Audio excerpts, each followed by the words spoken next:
What's up, everybody? Welcome to the Pick Six Podcast, CBS Sports Daily NFL Podcast. I'm Will Brinson. I'm your host. It is Monday, October 11th, and less than 24 hours after we mentioned that there hadn't been an emergency podcast, we have an emergency podcast. Joining me to break down the Jon Gruden firing, resigning in the wake of a decade-old emails gate, Jon Breech. Breech, Jon Gruden is out as Raiders coach. What a freaking plot twist this has been over the last 24 hours. Brinson, if you'd asked me 5 days ago who we were going to have an emergency podcast about because they just got fired, I would have put everything I own on Urban Meyer. Correct. And here we are talking about Jon Gruden. But, I mean, this was the only outcome. The writing was on the wall. I think as soon as we saw this New York Times story come out, we said in Slack, let's light up the bat signal because there's going to be an emergency podcast next 24 hours. There's no way Gruden is surviving this. And we can talk about what came out on Monday. So let's dive into the timeline for people that know. And by the way, you can watch us on youtube.com/pick6. We go live for these emergency podcasts. If a coach is fired, Deshaun Watson traded, whatever the case may be, we'll be fired up on there. And so you can hit the subscribe button. You'll get an alert when we go live, and you can jump in with us. Ryan Wilson will be joining us as well, of course, because Wilson hops on. He's got to finish up some HQ video duties first. So we know about, of course, the DeMaurice Smith email where he made a racist comment. The comment that was taken as racist. Gruden comes out, apologizes, says that he doesn't have a racist bone in his body, attempts to do some damage control before the Week 5 games. And then at 8 p.m. Well, and real quick, the blowback from that was, people said it's 10 years ago, he shouldn't have said it, but it seemed like he was going to survive. Maybe he gets fined, maybe there's some sort of punishment, but I think he was going to survive that. I did multiple radio hits on Monday during the day where I said, I don't think he'll be fired because, he wasn't working for the NFL and because, Mark Davis has a deep infatuation with Jon Gruden, see hiring him back for a second time. But then at 8 p.m. Eastern, that's the timestamp on this article in the New York Times from Ken Belson and Catherine Roseman, they uncovered a bunch more emails in which Gruden did, and I'm going to read from the New York Times article here, denounced the emergence of women as referees, the drafting of a gay player, and the tolerance of players protesting during the playing of the national anthem, according to emails reviewed by the Times.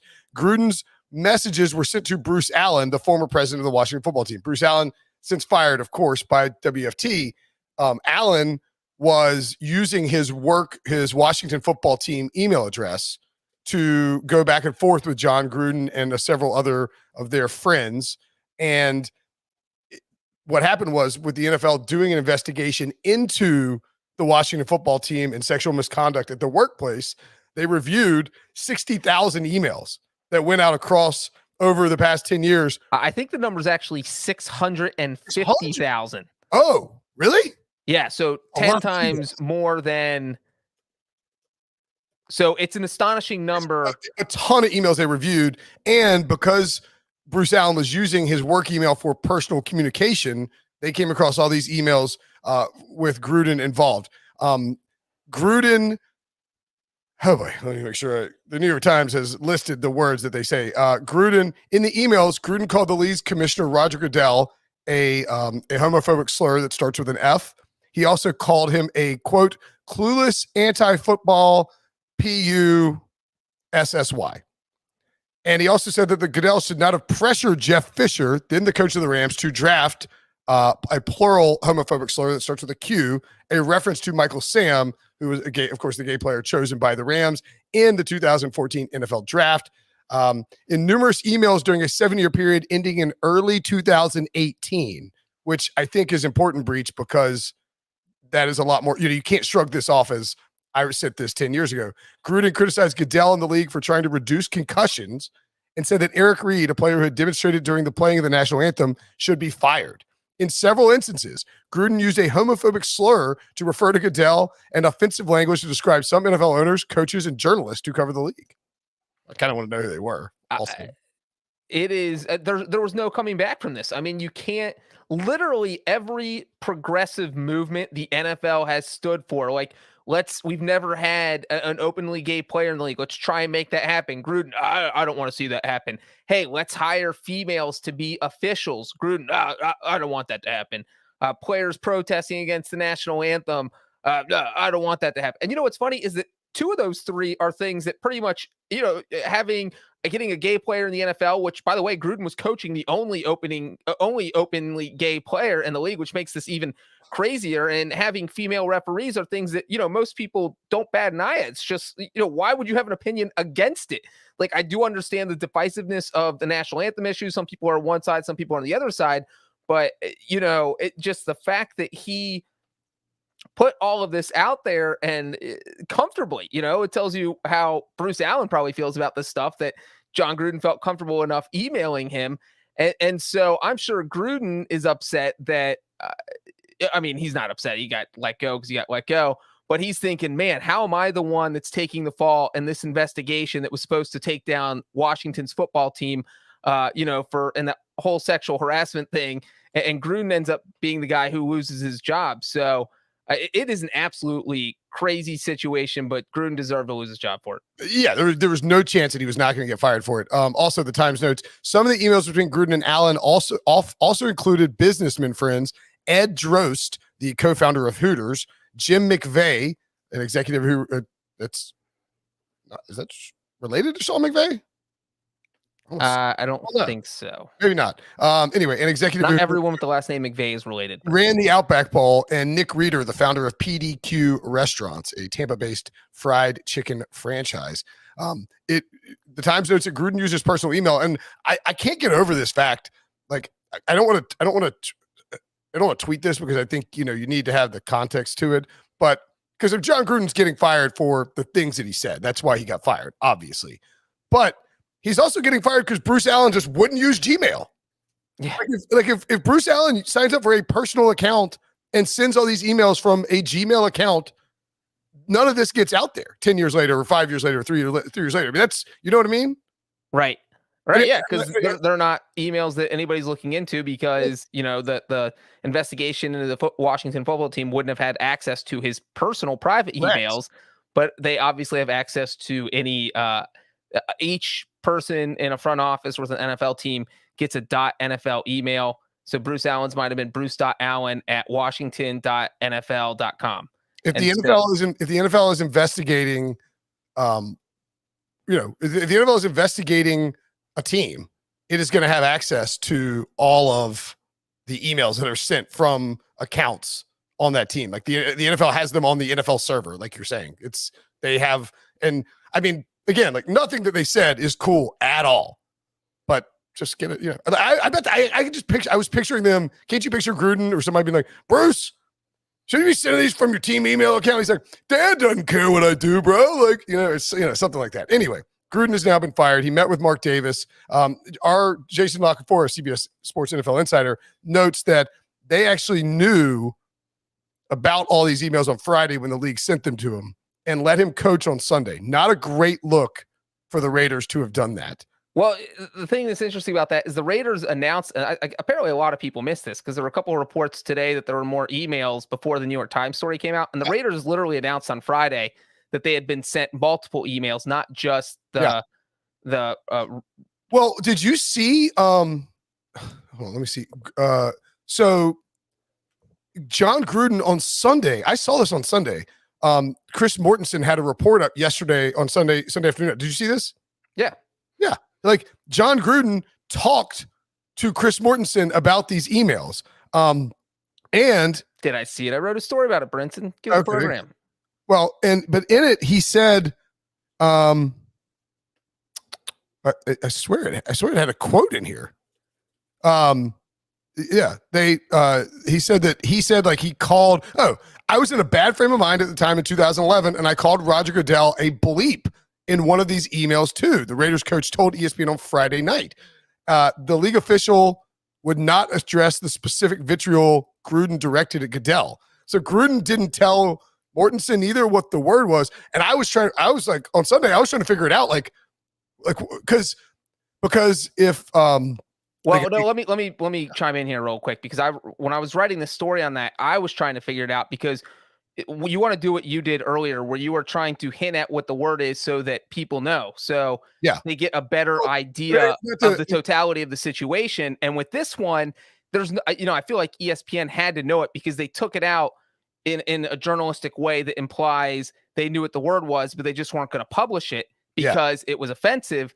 And so if it was the word we referred to earlier, which is a homophobic slur, you think they would have mentioned that in the story, that, Jon Gruden used a homophobic slur to describe Roger Goodell in a 2011 email. So I did think it was weird they didn't hint at, because this would have been even bigger if we had known that Gruden used that word when this story came out on Sunday. So I texted some friends and I was like, what do you guys think this word is? Because the two that sprung to mind were a disparaging a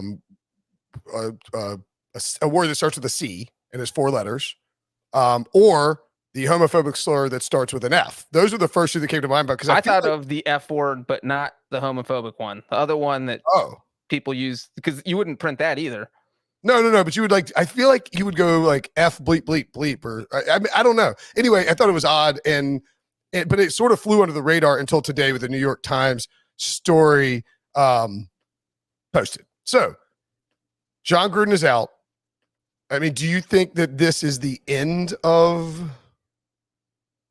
Well, first of all, it's the end of Jon Gruden's coaching career and his broadcast career. Obviously, he's not going to go back to ESPN. Do you think that this is the end of people who would be affected by this within the Raiders, or would there be more fallout? Well, I'm glad you asked that, because look, here is the weirdest part of this situation. And so my initial 2 thoughts, and I told you this on Friday when the first email came out, that it blew my mind that an insult of DeMaurice Smith came out on the same day he had a big vote coming up. Yeah, for sure. And so of all the days that Gruden's email could have leaked, and again, Gruden deserves everything he's getting. He should have lost his job, no question about that. But it's the timing of everything that happened. For the first email to come out on Friday, when the vote was coming up for the NFLPA executive director, where he could have lost his job, and then for more emails to be leaked on Sunday. Again, there are 650,000 emails that the Wilkinson investigation did into the Washington football team. Who knows what are in these emails, because Roger Goodell decided he didn't want a fully written report. So you have 650,000 emails, and the only ones that leak are the ones that that totally turn the investigation to have everybody looking at Gruden and not looking at Washington at all. And, it's almost like they're getting out scot clean. And they're like, you know what, Gruden's gonna be our fall guy. Let's just leak those emails. That's what everybody will be talking about, and no one will be worried about the fact that we had sexual harassment in our front office for years. Yeah, so we were sort of bouncing around back and forth about who we thought. And Ryan Wilson joining us. I don't know if he can hear us yet or not, but hello, Ryan. Can't hear us. Okay, so anyway, we were like half joking, half serious that maybe it was DeMaurice Smith who leaked the emails to try and curry public favor and get himself revoted. I joked, kind of like, I think I half joked that it might be Urban Meyer who got a hold of the emails and was trying to leak them out in order to throw everyone off the scent for him. For me, this feels very clearly, Breech, like Roger Goodell read these emails and was like, nah, bro. Nah, I don't think so. I think if we've learned one thing about Goodell, and it's not, just based on what people have said about him, based on how Deflategate went, is that he has kind of thin skin. And, I'm sure he read what Jon Gruden wrote. We mentioned some of the words or alluded to them, and I am sure he wasn't happy. And his thought was the higher, because these came from the NFL. These are the only people that have access to these emails. There was a reason only 5 emails out of 650,000 have leaked. And it's because somebody has them under lock and key and said, all right, we're getting Gruden fired because he's not allowed to say this about the top dog, at the NFL. And that's it. And we'll just, we'll keep doing it until he's gone. And now he's gone. So, I wouldn't want to have to walk into Roger Goodell's office and be like, hey, Jon Gruden called you this in a bunch of emails. Ryan Wilson, what's up, buddy? Crazy town.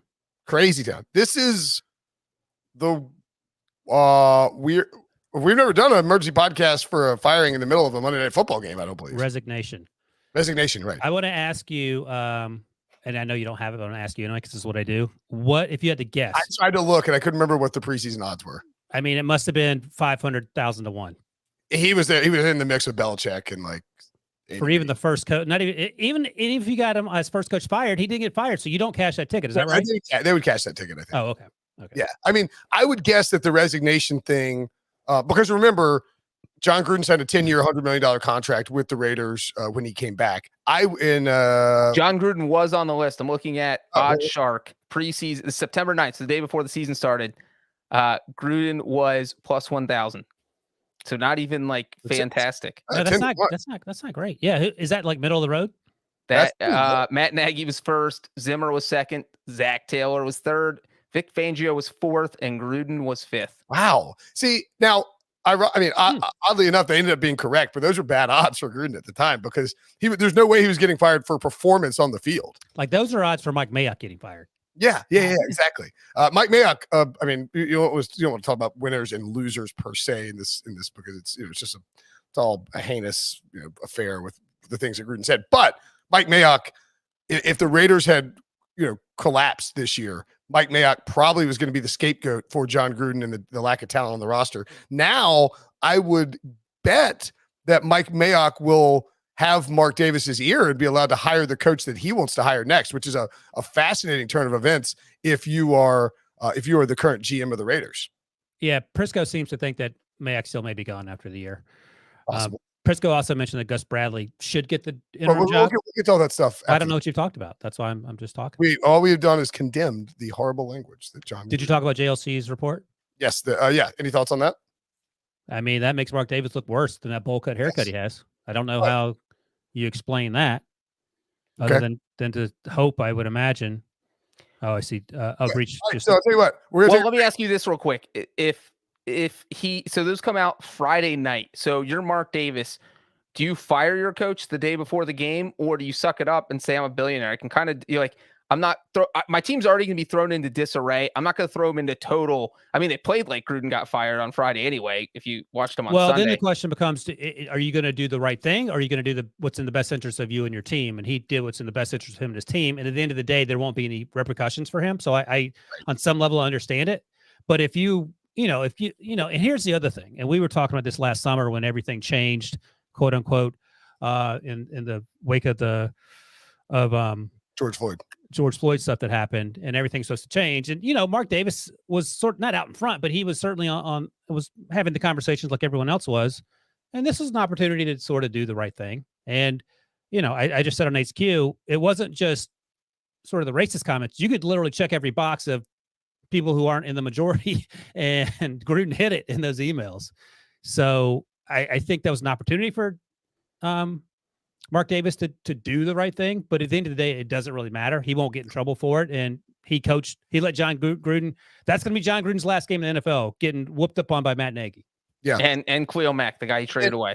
Oh, that's a good point. And it is worth noting too, that on Friday, Gruden issued a public apology and said, I mean, we were telling Breech before you came on, I was saying to Breech, I did a couple radio hits on Monday, and I did not tell anyone that I thought Jon Gruden would get fired because I did not think that, because we didn't know about the content of these new.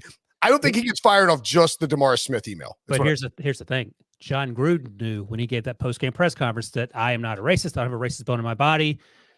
He didn't say anything about being misogynist and all the other the homophobic. So technically he just answered the question, but he knew good and well that those emails were out there, and I would imagine he knew that they were going to come out. And I would imagine why this thing happened so quickly in terms of Mark Davis showing up and saying, all right, sign these papers and get out of here. Once it came in the New York Times, they said, okay. It's just like waiting for the other shoe to drop, and it hit him right in the head. Yeah. I think Gruden was probably trying to push this as far back as he possibly could, see if he can salvage it. And as I think I saw Mike Florio point out, that basically the league was going to continue to leak out emails from. Well, yeah, and that's the thing. So if Mark Davis, if these emails don't leak now, Mark Davis like, hey, let's announce like a 2-game suspension or $500,000 fine. Then the day after that announcement, it would have been like, those New York Times emails come out and you're fired anyway. And also, remember, the New York Times, it sounds like got a hold of roughly around 5 to 7 emails, right? that the league offers. Do you think that's all that Gruden? I was going to say there things. There has to be more incriminating emails that would somehow paint him in a worse light, which is sort of hard to imagine. Yeah. But people, and we talked about this. I don't think we talked about it on the podcast, but we talked about it to ourselves. Okay, it was 10 years ago, but also 10 years ago was 2011, and it wasn't okay to say those things in 2011 either. Correct. It wasn't like it was 1978.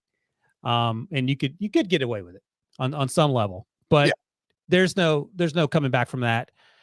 And the crazy thing is, Jon Gruden would have been better off getting a lap dance by someone who isn't his wife than having these emails published from 7 to 10 years ago. Substantially better. That is correct. Okay, let's take a break, and when we come back, we'll tell you who the interim head coach of the Raiders will be. So while we were discussing the Gruden stuff, it's a different tweet that Debo put in there from a less reputable source. But Raiders assistant coach Rich Bisaccia is expected to replace Jon Gruden as the team's interim head coach, which is kind of a bit surprising, I would say, right? That it's not going to be Gus Bradley. I guess. I mean, I don't know anything about him, but I suppose, I don't know the hierarchy in that organization. So that's the direction. I think what you want to do, whoever the coach is get someone who's laser focused on football, probably pretty squeaky clean. Bisaccia was the assistant head coach, so that actually makes a lot of sense. Right, and Bradley just got hired this year, so he hasn't even been with the team for 12 months. So I think maybe you're thinking, let's give this someone who's been here a little bit longer. Sure, for sure. And Bisaccia was with Gruden in Tampa as well. So I'm not sure that, I mean, it makes sense from a football perspective that he has a working understanding of how things operate within the setup that the Raiders currently have. From a culture perspective, one could argue that, maybe you don't go with Gruden's right-hand man as your next head coach. But what if they had promoted Deuce Gruden to be the interim head coach? Deuce? That would have been amazing. Jon Gruden. He's on staff. He's the strength and conditioning coach for Las Vegas. For sure. Tom Cable is also on that. Is that the offensive line coach? He was he's head coach. He was head coach of the Raiders, right? Because he punch. He was head coach of the Raiders from 2008 to 2010. Who did he punch? Punch somebody. Anyway. I think you might. Yeah, Gruden has a statement. All the Tom Cable. At any rate. Hold on. What does he say, Breech? Gruden's statement is, I have resigned as head coach of the Las Vegas Raiders. I love the Raiders and do not want to be a distraction. Thank you to all the players, coaches, staff, and fans of Raider Nation. I'm sorry. I never meant to hurt anyone. End quote. Okay. Yeah. Short and sweet. I mean, Tim Brown came to his defense. We talked about his coworkers at ESPN that came to his defense on Sunday. NBC, Mike Tirico. Booger McFarland, who played for Gruden in Tampa, spoke out. I didn't hear him at halftime, but I heard him from on the pregame show, and he was pretty fired up about it. And I don't know, seemed to think that there needed to be more done to punish Gruden for what all happened. Yeah, my point is that, I mean, Gruden is not a serial killer. He's not a mass murderer. He just did some really stupid things. I don't know what the man believes in his heart, and I don't know if he comes back from this and what that looks like. But I mean, the guy, he's not coming back from this. The guy resigned from his job, and I think we should all move on from this in terms of there's no need to drag this out and continue to drag this guy for sending racist, homophobic, misogynistic emails. I mean, the list goes on. He literally checked every box. All right, so what do we think the Raiders will do next in terms of lose? Yeah, they're going to lose a lot of games. This is really fascinating for the future of Derek Carr, by the way, because Carr, moved next to Gruden. They were buddies. Well, he lived next to AB for a couple of weeks too, didn't he? Yeah, that's true. I'm just saying that now, we never know what Gruden was really thinking, but I mean, ostensibly he was one of the bigger supporters of Derek Carr, and now the Raiders have a guy that maybe they could move on from if they wanted to draft somebody. Or the new coach doesn't like Derek Carr. Or maybe Derek Carr makes the job more attractive for a new coach to come in potentially. Yeah, he's got one more year left in his deal. I mean, and there's no dead cap hit though. So if a new coach doesn't want Derek Carr in 2022, they can just move on from Derek Carr. But the question is, what's plan B? That's always the question. And there are very few options better than Derek Carr, I would think, right? Well, I mean, Aaron Rodgers, Russell Wilson, any of those guys that said they wanted to play for the Raiders. Don't you agree though that that Derek Carr's presence on that roster at least makes the Raiders' job a little more attractive, given that his contract is easy to get out of and you could draft somebody if you wanted to? And he's good. Yeah, exactly. He was good for 3 weeks. Yeah. Trying to see if they put man, the Raiders haven't even put anything on their site yet announcing that Gruden is fired. All right, so that's because Gruden also runs the website. Yeah, he's the webmaster. So what do we think the Raiders will contemplate doing this offseason? Do we have, let's say, I mean, let's pretend Mike Mayock, let's walk through both scenarios. One, Mike Mayock is let go as well. I think you have to clean house of all of Gruden's guys. You can't have a bunch of oh, by the way, while we were recording, we had a missed extra point. That sets the record. I think you have to clean house, right? And go in a totally different direction. I mean, it depends. Breech just mentioned Gus Bradley just got there. He's doing a good job with the defense. The defense was dog doo-doo before he got there. I think these, nothing's set in stone. I think the big issue, Jon Gruden, we said this from the beginning of the season. He did a good job with the offensive stuff. He never had any real interest in the defense being good. Got Gus Bradley, that worked out. But he was terrible at drafting players and signing free agents. So I think maybe if you're going to look for a general manager with some experience, or stay with Mike Mayock, you feel fine with him, that's fine. But I'm saying if can you think of any possible candidates if it's Mike Mayock who stays on as the GM, like the head coaching candidates? Is it is it the obvious like Eric Bieniemy? Because I don't, and it also the other thing this is what it would take for Eric Bieniemy to get a job. Yeah, that's right. The other thing too is that I think that the phrase "resigned" is interesting because we don't know what they ultimately decided to do. But I would guess if Gruden was just willing to walk away this quickly and resign instead of being fired for cause, that there was probably some financial component to that decision-making process. So again, my thing is, Mark Davis may be giving Jon Gruden $40 million as he goes away. Why would you do that? I doubt it. I mean, I'm sure there's some morality clause in there where he's not. Yeah. This is a clear violation of any clause that would be in any contract. Well, not necessarily, because it would have been. And he's already made $30 million. I'm just saying that he could be like, listen, I'll give you $15 million. Let's be done with this. Let's sign this and move along. Or what do you say? Because he wasn't in the NFL. If he murdered someone in 2015 and it came out today, you can still get in trouble for things. We don't know what the morality clause is. My point. I'm just saying this violates the morality clause 100%. More than likely, yeah, more than likely. What is the motivation for Mark Davis to give him $15 million? Why would you not fire him? Would you let him? Because you fire him, you have to pay him his contract. Right. Or you think it's the other way?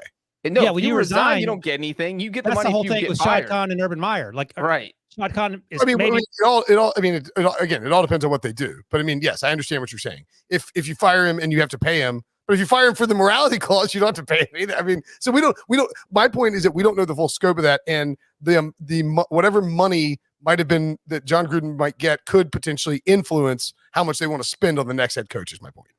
Well, they overpaid for Jon Gruden. Everyone thought that. Right. I mean, then your $10 million deal. What are we doing? Yeah. So at any rate, my point being is I think that I don't think they'll go and chase a big name, but I think they'll try and find some stability. If they want to learn a very good lesson, I would call the Browns and I would call the Chargers. Hey, who's the firm that you hired to find your head coach? And then go from there. Mark Davis seems very analytically inclined, so that's probably correct. Yeah, gets his haircut by Breech. What's that supposed to mean? That's an insult. At least I have hair that can be cut. Dixie doo, hey, this is why Jon Gruden got in trouble, making fun of bald people. A little more than that, but yes, I do think that Mark Davis will go after an offensive-minded coach. You're in Las Vegas. I would be surprised if they made some sort of splashy hire.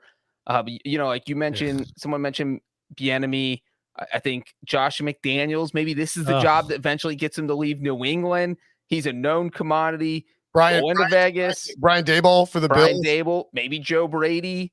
But I think they'll go offense sells tickets. So the names you mentioned and not Stefanski, because he's.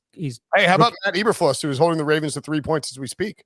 So the names you mentioned, not Stefanski, but I also had Staley in there. Rank those guys. Staley? Wait, what do you mean? So Staley, Eberflus, you mentioned Bieniemy. I don't think we hire Brandon. Hold on, Josh McDaniels, and who's the last guy you mentioned, Breech? Oh, Brian Daboll. So, like, if you the next Raiders head coach, you can pick from that pool. Who's your number one pick? I like the idea of Brian Daboll. Breech? Probably the same. What are the options again? Staley, Eberflus. What's his name in Kansas City? McDaniels. Really? I don't know if this is appropriate to ask, but let me give you my answer first. Just hold on a second. Brandon Staley all day long. Like, why wouldn't you go with Brandon Staley? Oh, Staley's an option? I thought you were asking how to No, I just gave you the list. Twice. How would they hire Brandon Staley from the Chargers? That's not a hypothetical question. Yeah, of course they would take Brandon Staley right now. Well, I asked it twice, and neither one of you took him. So I don't think we understood your question because it wasn't a good question. Yeah, I just thought you were high or something. Is it you know what we always see, like if they fire, if teams fire a defensive coordinator, they sometimes they'll go offense. You always see them like go in the opposite direction. Do you think it's possible that that Mark Davis will be more aggressive and push for hiring a minority in the wake of Jon Gruden making everyone look like racist jerks? He had an opportunity to fire Jon Gruden or part ways with Jon Gruden on Friday, and he didn't. So I would imagine he will do whatever is the bare minimum to save face and go from there. If the bare minimum is him hiring a minority coach, then perhaps. But like when no one was looking, he didn't do the right thing. So, and again, at the end of the day, it doesn't matter. But he had that opportunity, and he chose to wait until it came out. Okay, and in one sense, it made Jon Gruden look worse because maybe if he gets rid of him on Friday, the story doesn't, like the NFL doesn't, or whoever leaks these emails doesn't keep leaking the emails, and he can move on with his life. But and it's a Friday news dump that everyone forgets about by Monday. I don't ever forget that Jon Gruden got fired. but also, I mean, that may be part of why he's like, all right, it's time to resign because there are more emails and they are coming out if I don't get out of here. And it's the pressure's only going to get turned up. Okay. Anything else? Any other fallout that you guys can think of as it relates to Gruden-gate? The Raiders aren't going to win the division. Yeah, they're not going to win 5 more games. The collapse is imminent. So, are they going to finish below or above the Broncos? Below. Jeez, I guess I didn't even hesitate. Yikes! They're at the Broncos, then Eagles at home, bye at Giants, Chiefs at home, Bengals at home, at Cowboys. They're probably winning 2 of those games. I mean, look, maybe the new coaching staff will inspire him. I feel like this is everything Crater's situation. By the way, Don Van Natta, who's like the investigative reporter, I don't know if he works for ESPN full time, but he's done some stuff for them with ESPN. He just tweeted this out, and this is actually curious. And he tweets, the only documents from the NFL's inquiry of a toxic workplace inside the Washington football team, and that's how these emails came out with Gruden, are the offensive Jon Gruden emails leaked days after being found. No report, no findings, no emails released or leaked by the NFL about its inquiry of Dan Snyder and WFT. Yeah, that's what I was saying right before you came on, Ryan. Okay. Just to be clear, there were 650,000 emails in this investigation, and the only ones that leaked were the 5 that John, or 7, whatever it is. It's such a small percentage and impossible that this wasn't like someone trying to take Gruden down, which, again, for what he wrote, he deserves it, but also someone in the league office had an agenda here and said, we're taking Gruden down, whether it's because he had disparaging things to say about Roger Goodell or because, they're saying we don't want a guy like this coaching because they saw these remarks, but someone made the conscious decision to release these emails. And well, I mean, don't forget that Dan Snyder is not the acting owner of the Washington football team right now. His wife is. I mean, he stepped away pretty quickly once they turned up the heat on that investigation and started digging in. So, as Van Natta noted, they haven't come up with anything. That's what I'm saying. You would guess that he was like, look, I'm going to step away as owner. Don't release these emails, please. Yeah, they all fast track Gruden's emails. They found those things and put them on the FedEx truck quick. Gruden declined to step away. They're like, oh, well, here's some more. Might just change your mind. And then because part of that ESPN story you talk about with Mortensen was that Gruden also wrote disparaging things about some owners that haven't been leaked yet. Oh, gosh. And I'm sure some of these owners who got ripped by Gruden have seen these, and they probably, all right, get Raj, we're at DEFCON 5, get rid of him. Do what you got to do. That's a good point, Breech, too, is if a bunch of owners were mentioned and called names in these emails, and along with, Goodell, it's not a hard sell for these guys to go to Roger and say, look, man, get this guy, figure out how to get this guy out of here. This is ridiculous. So Jon Gruden has resigned as Raiders coach Monday, October 11th, 2021. What a crazy plot twist that is. John Breech, Ryan Wilson breaking it all down. We'll be back, of course, for the Monday Night Football recap show later on tonight, and much more fallout on the Gruden stuff in the coming days. Thanks for watching. Thanks for listening. See you guys.